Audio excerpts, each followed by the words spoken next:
Thank you, Anna, and the team in Beirut. Good evening to you. Coming up on BBC London. A 14-year-old girl is seriously injured in hospital after an acid attack. Police are searching for a man who fled on an e-scooter. It was on this road that two teenagers were attacked with a chemical substance yesterday after school. I'll have the latest. Also ahead tonight, a royal launch for the new air ambulance. Prince William meets Londoners whose lives have been saved. Plus, needing a loving home, why these cats and kittens in a rescue centre need to be rehomed by Christmas. And more than 70 couples and counting tie the knot as the old Marylebone Town Hall aims to conduct 100 weddings in a day. We'll bring you all the joy from the newlyweds.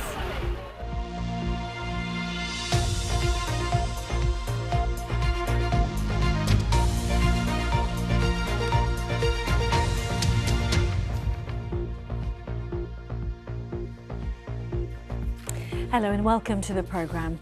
We start tonight with more on an acid attack outside a school which has left a 14-year-old girl in hospital with potentially life-changing injuries.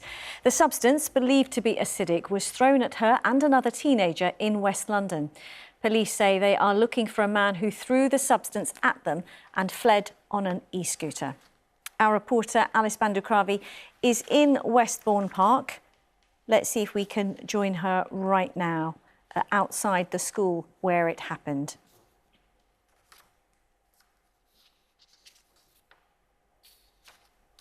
Well, the incident happened here after school hours outside Westminster Academy on this side road, Alfred Road. Police say that they were flagged down by a member of staff at 4:40 in the afternoon and that 3 people were injured. A 14-year-old girl, a pupil at Westminster Academy, who is in hospital with what's believed to be life-changing injuries. A 16-year-old boy who is with her, who's also still in hospital, although not life-changing injuries, and a 27-year-old woman who went to their aid. She was injured but has since been discharged from hospital. Now, the Met say that the 2 teenage victims were approached by a lone suspect who threw a substance at them before fleeing onto Harrow Road, the main road here.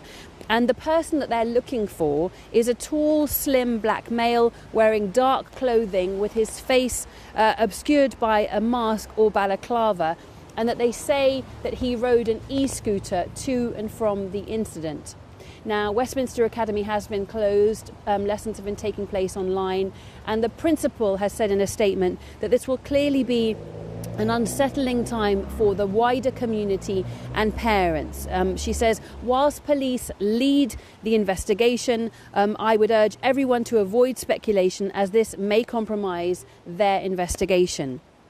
Now, today, the Mayor, Sadiq Khan, reacted to the incident earlier. Anybody who knows anything, please contact the police. If you're worried about staying anonymous, you can ring Crime Stoppers 0800 555 111. Nobody should be allowed to get away with something like this. We can only imagine how frightened those children and those staff were and are. So far, there have been no arrests made, and detectives do want to reiterate that this would have been a very busy area here at 4:40 yesterday afternoon. They want anyone with information to come forward, and in particular, anyone who may have dashcam footage to please get in touch. That's Alice Bandukravi reporting in Westbourne Park. Well, we heard from London's mayor there. He's also condemned hate crime in the capital, urging Londoners to unite and not let the escalation in the Middle East fuel hate crime and extremism. Over the past year, the Metropolitan Police says there's been steep rises in reported anti-Semitic and Islamophobic incidents. And today, City Hall says work is being done to counter hate crimes and extremism in the capital, as Aisha Baksh reports. If we work together, then I'm absolutely positive that we can create something where we can make that change. A plea of unity and harmony from a man who in his youth promoted hate and division. Nigel Bromwich was once heavily involved in right-wing extremist groups. There was a strong sense of comradeship and loyalty, but with that came lots of violence and intimidation. And I think, when you witness things like that, sadly they stay with you still till today. Nigel now runs a charity working with young people at risk of radicalisation and supporting parents and teachers to spot the signs. What we're trying to do is offer a safe space where people can talk to us instead of going to extremists, because if we lose people on the internet predominantly, you know, I really worry about are we ever going to get these individuals back into society. According to the Met Police, incidents of hate crime have dramatically increased. In the last 12 months, anti-Semitic crime has risen by 286%, and there's been a 67% increase in Islamophobic incidents. And now, organisations working to combat hate crime and extremism have been given extra money by City Hall. £875,000 is being shared among the 20 groups for projects in schools and colleges. Among them, the Anne Frank Trust, which educates young people about the Holocaust and religious intolerance. This money from the Mayor of London is enabling us to run some short workshops specifically on Islamophobia and on anti-Semitism. And we've got good evidence that those build young people's knowledge, their empathy, their social attitudes and their confidence to make a difference. This funding has honestly allowed us to reach more young people than we've ever been able to. The project is 8 years old and we've reached over 120,000 young people across the country. Nobody's born an anti-Semite, nobody's born an Islamophobe, nobody's born a racist.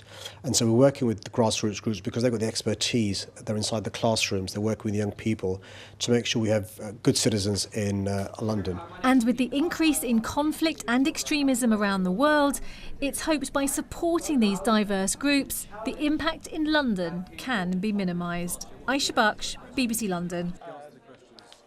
Plenty more ahead for you this Monday evening, including as gas and electricity prices go up for many today, what you need to know and where to get support. Plus, 100 couples getting married in one day at one of London's most famous wedding venues.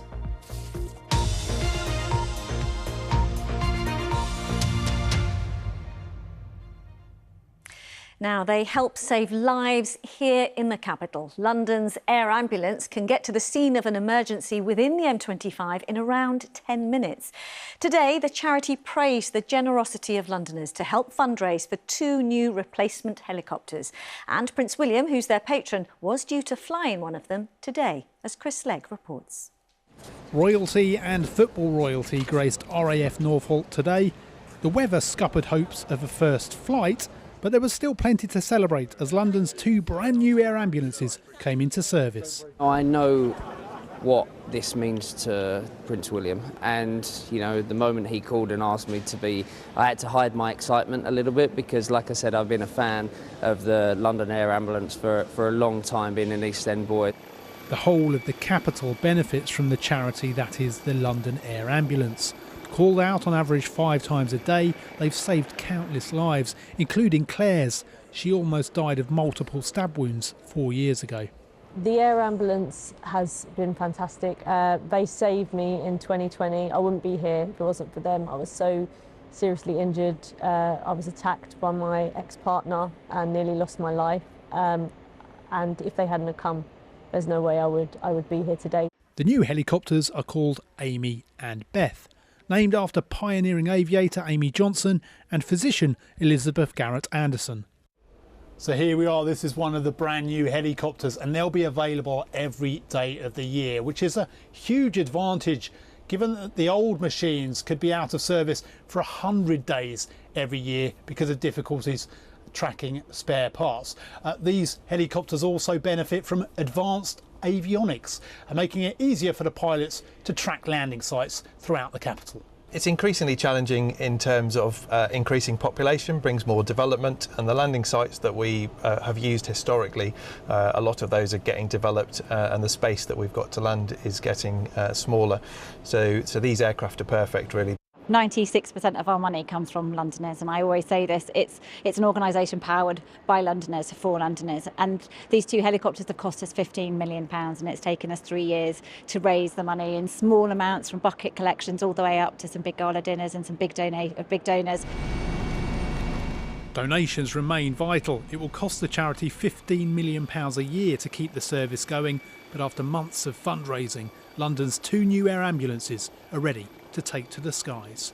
Chris Slegg, BBC London. Such incredible work that they do.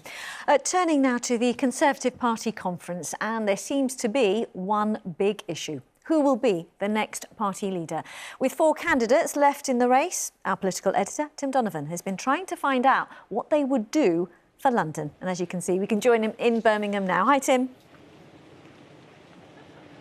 Hi, Riz. It's been absolutely relentless for these 4. Media appearances, receptions, giving speeches, fringe events, just generally schmoozing. And they're answering, or being asked to answer, 2 key questions: what went wrong and what they're going to do about it. And that mountain is particularly hard to climb in London. They're down to 9 MPs. They haven't won the mayoralty 3 times in a row. They run just 5 councils. We offered all 4 the opportunity to give us a pitch to London. I failed you, Riz. Only 1 responded to that offer. That's James Cleverly, and the reason why he perhaps is happy to do it is because he's got a strong pedigree, I think he thinks, in London. A former deputy mayor under Boris Johnson, was responsible for the fire service and had responsibility for young people. And clearly he has got a fair amount of support in the capital, and he thinks, if leader, he would get the Conservatives winning again here. What we need to do is we need to demonstrate competence, focus, energy, enthusiasm. We need to show Londoners that Conservatives will give them the opportunity to live the best version of their lives. And also, particularly for young Londoners, there is a credible route to getting on the housing ladder. But the candidate that the activists across the country appear to favour at the moment is Kemi Badenoch, and her first elected office was in the capital. She was born in Wimbledon in southwest London, incidentally. She was a member of the London Assembly for 2 years, some of that time on maternity leave, and you'll know that yesterday she got herself into a little bit of a scrape over suggesting that maternity pay may be excessive. She says she was misrepresented, Riz. OK, and Tim, fair to say that it looks as if the front-runner among MPs is Robert Jenrick? Among MPs, absolutely right. Robert Jenrick, who's a former government minister also. Today he was very critical of the police, saying they kind of policed pro-Palestinian marches more softly than they did the riots we saw over the summer. He said there were examples in London of jihad being chanted and images being projected on Big Ben, where he felt the Met could have gone in more strongly. But some London viewers may remember he got himself into a scrape over approving a planning application for a 1,500 house development, former Westbury Printworks on the Isle of Dogs, owned by Richard Desmond. Later transpired that he had sat next to him over dinner, that we still haven't seen that development or a development materialise there. And the final candidate is Tom Tugendhat. Yeah, he's born and bred in London too. He was schooled in London. He's regarded as the outsider. People think that he'll be the next to go when MPs vote next week. But with developments in the Middle East, there is a feeling that the expertise he's generated, he was in the army, but also as the chair of the Foreign Affairs Select Committee, may at least give him or make him warrant an audience when he gives a speech, like the others here tomorrow. OK, Tim, from Birmingham, the Conservative Party conference, many thanks. As we've been hearing, household energy prices have gone up 10% as the latest quarterly price cap came into force today. It means the average household having to find an extra £150 a year to cover gas and electricity costs. This as winter approaches and winter fuel payments are withdrawn from many pensioners. It's something callers to BBC Radio London are concerned about. I'm on immune suppressants, and the last 3 winters with really increased energy costs year on year have literally meant that I've ended up with serious chest infections. I'm also asthmatic and I have rheumatoid arthritis. It's just another cost on increasing utility bills and cost of living that, you know, I can barely afford. I don't know how I'm going to get through the winter with bills and things going up. You know, it's just not fair. But I can't work now, and I've had this chemotherapy, and I'm going to be sitting in the cold like I did last year because we couldn't afford to do it. That was Paula and Carol who called into BBC Radio London. Let's get some advice on this from consumer finance expert Sarah Pennells, who joins us. Really good to have you with us on the programme. You can hear the sheer worry from some Londoners concerned that they simply can't afford to put the heating on. What responsibility do energy companies have or support for those who simply cannot afford it? Yeah, as you say, you could hear that those listeners were indeed very worried. And it is something that we've found in previous years when energy bills were sometimes higher, sometimes a lot higher, or even when they were lower. It is one of those bills I think people do really feel concerned about as we head towards winter. Now, unlike some areas, such as broadband, for example, there's no social tariff for energy, but that doesn't mean that there are no obligations among the energy companies. So there's two things that they do have to do. One is that if you cannot pay your bills, if you're getting into arrears, you're owing the energy company money, then they have to agree a payment plan with you that's sustainable. So they can't, for example, ask you to pay it all back in, a month or two.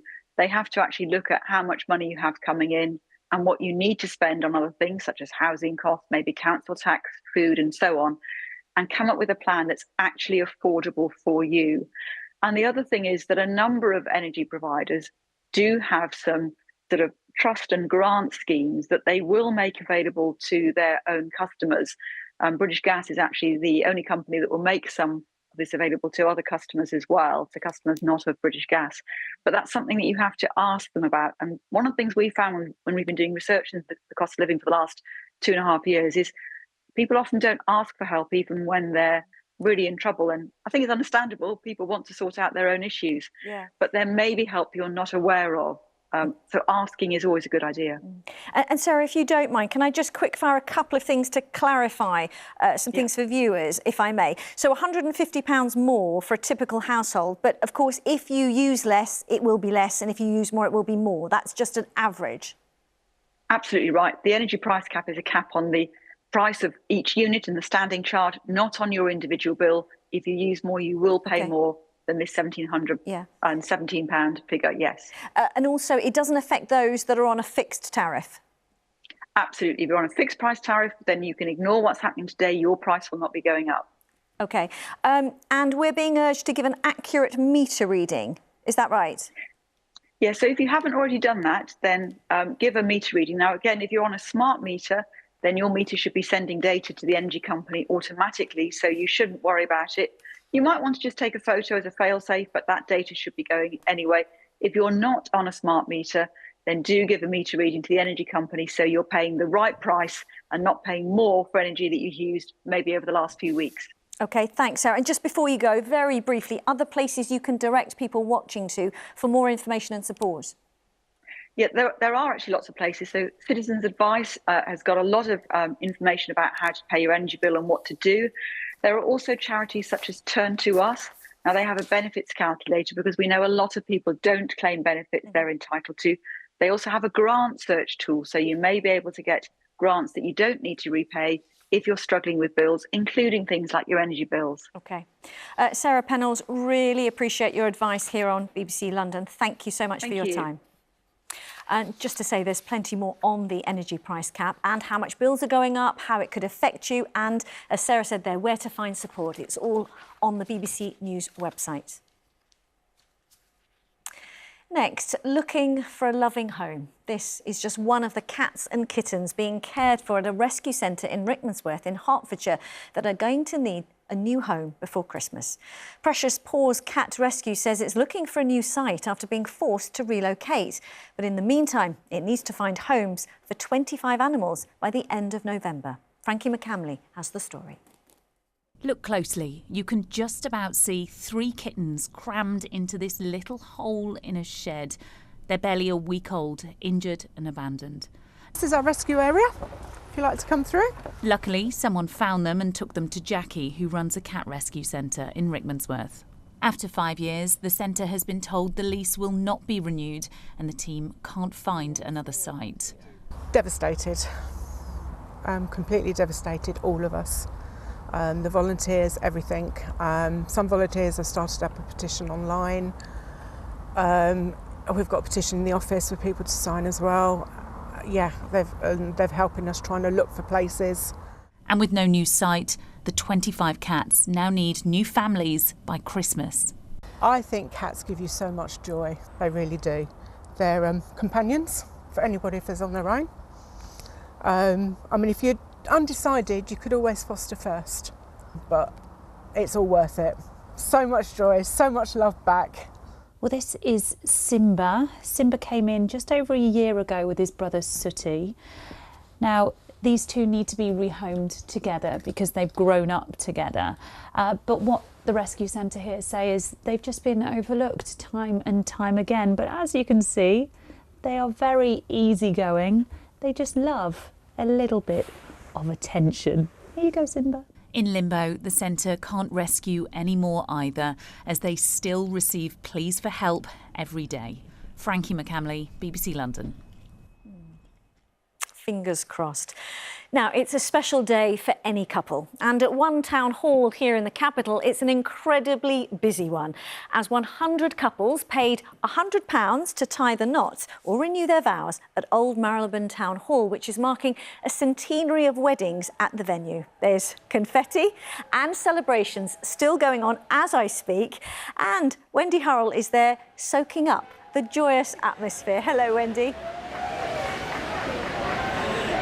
Hello, Riz. We're on the steps. Another couple has just come out onto those steps. I think we must be at 80 couples who've been married here today. There's been some drama. The brides and grooms that almost didn't make it. They got stuck in traffic. A groom that had lost his wedding ring after he got married. It was a bit big. But in between, much joy, much laughter, much cheer. This is how the day has unfolded.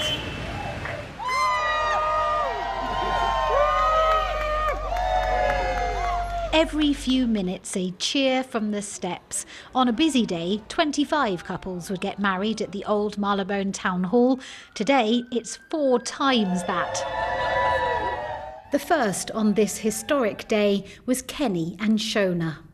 We were ready to get married. We were kind of like at that time. And then when we saw this, and to get married somewhere as amazing as, the Town Hall, the Old Marylebone Town Hall, on a day like this is just, it's more than we could ask for. The BBC was embedded in the event, broadcasting live, marking the building's 100 years. The Old Marylebone Town Hall has been celebrating extraordinary love stories for generations. With some ceremonies live streamed for friends and family to watch around the world. Fantastic, elated. Absolutely elated. Yeah, it was really great. Yeah, it was so good fun. Exciting. Yeah. It felt like such a special moment. And actually I was just thinking about marrying Ollie. Yeah. I wasn't thinking about all of the rest of it. Yeah, but now great. Coming out and remembering what we've been part of is so amazing. Yeah, it's fantastic. Absolutely loved it. Wedding parties spilling out onto the Marylebone Road are a familiar sight, and among them, often famous faces. Sir Paul McCartney, twice. Congratulations. Thank you. A registrar who works here renewed her vows, and our colleague Thomas McIntosh was among the couples married today. It's chaos. It's like air traffic control, I think we were saying. Yeah. Did the rings, got the photos, out you go, next. So it's just, it's really, really efficient. It feels good so far. Yeah. But again, it's just really lovely. Like, you've got all the backdrops of other couples here sharing the day. I could not thought of a better day. And then in like 100 years' time, if they were to do this again, it's going to be all the old footage that just comes through. And it's going to be like, oh, we're in our prime. And plus, it does save us a load of money. Yep, for this day only, £100 a ceremony, and to have had an intimate moment with their closest while becoming part of Marylebone history. Well, I'm here with the 71st couple to be married today, Constantine and Andrew. How was it? And may I say, you look beautiful, both of you. Was it a lovely day? Yeah, it was really. We're very excited, and the day is fantastic, and the rain and everything, and this place. Yeah. And I mean, you fled from the Ukraine war together. Yeah. Now you're part of London's history, and you're a married couple. I mean, that's so emotional, isn't it? Yes, it's very, and it's our dream, to be honest. Yeah, we're 6 years together, and to have marriage here in Marylebone in the centre, and we live here in this area, and it's amazing. Yes. And what is the plan now? Have you got a party? Yeah, we have a party with our friends on Banto in Soho, and Our party is also white, white party. Shades of white, okay. Yeah. Shades of white. I mean, honestly, you're going to tear it up. You're going to look amazing in Soho tonight, aren't you? You will be the kings of Soho, right? Yeah, maybe. So, many happy years to you both. Congratulations. I'm so happy that you were here, and I'm so happy that you're part of the history of this place. Yeah, thank you very much. Thank you very much. Back to you, Riz. Thank you very much, Wendy. And grab your smartphone, because if you love a wedding, you can go behind the scenes of the special day. Just scan the QR code on your screen, which will take you straight to our live page on the BBC News website and app. What a special day for everyone. Now, the weather's not so special. Of course, it is here. You're shaking your head. No, but there's some good news on the way, Riz. I know today wasn't great, but there is some drier weather. Thank you. Good evening. Today, though, a lot of rainfall out there. Cloudy conditions, rather grey, especially this afternoon. We've had some heavy outbreaks of rain, rather gloomy scenes like this. And we'll take a look at the radar image. You can see that rain piling in, coming through from the north. This low pressure system that was with us yesterday is continuing to spread further southwards as we speak. And it will clear away, though once it does clear away, well, the wind direction becomes more of a northeasterly, and we're drawing in some showers for tomorrow, but then high pressure builds as we look ahead to Thursday and Friday. So for this evening, though, there will be some further outbreaks of rain piling in for a time overnight tonight. But once that clears through by the early hours, well, temperatures 11 to 13 Celsius, and we may see a few patches of mist and fog around as well. So it means for tomorrow morning, quite cloudy to start. There will be showers spreading through from the northeast, and one or two of these could be heavy, but by the end of the day, more in the way of some sunny spells breaking through. And temperatures, well, reaching 14 to 16 Celsius, and we still have that blustery wind. For tomorrow evening, too, some further showers for a time, but it will become a bit drier with more in the way of clearer skies, and another chilly night tomorrow night as well, perhaps with some patches of mist and fog, and temperatures down to around 6 to 9 Celsius. So it means a chilly start to the day on Thursday, but a lot of dry weather, some good spells of sunshine around. Those showers may continue, though, across Essex and into Surrey, but elsewhere, a lot of dry weather and sunshine, and temperatures 14 to 17 Celsius. Now, as we look ahead, well, Friday looks not too bad either. There'll be some good spells of sunshine. Saturday's the same, but then for Sunday, this area of low pressure arrives in. Some heavy outbreaks of rain for a time, and it will be quite unsettled. So there will be some heavy rain in the forecast for the second part of the weekend, but at least Saturday and the end of this week is looking dry. That's your forecast. OK, Corsa, thank you. More on that breaking news that Iran has launched missile attacks against Israel on the BBC News channel, of course. That is it. A reminder, London is about to pay tribute to the legendary Dame Maggie Smith as West End theatres dim their lights for 2 minutes at 7 p.m. From me and the team, thanks for watching. Take care. Bye-bye.